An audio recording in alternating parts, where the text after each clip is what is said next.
Nandamuri Taraka Ramarao arts and Yuvasudha arts banner పై కొరటాల శివ దర్శకత్వంలో తెరకెక్కుతున్న young tiger NTR cinema Devara. తాజాగా దేవరా పార్ట్ 1 గ్లిమ్స్ ను రిలీజ్ చేశారు మూవీ మేకర్స్. ఇక ఈ చిత్రం ఈ ఏడాది వేసవి విడుదలకు సన్నద్ధమవుతోంది.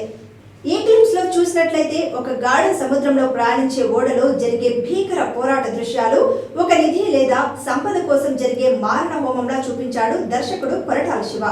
శివ దర్శకత్వానికి అనిరుద్ రవిచంద్ర అందించిన బీజిఎం మాత్రం అద్దిరిపోయిందనే చెప్పాలి. ఒక విధంగా చెప్పాలంటే గూస్ బంప్స్ వస్తాయి. ఇక ఫైటింగ్ సీన్స్ లోనైతే ఎన్టీఆర్ నటన ఆహార్యం ఎంతగానో ఆకట్టుకుంది.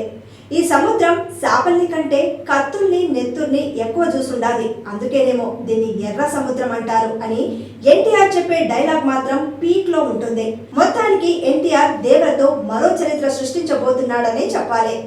శాపల్ని కంటే కత్తుల్ని నెత్తుర్నే ఎక్కువ చూసుండాలి, అందుకేనేమో దీన్ని ఎర్ర సముద్రం అంటారు.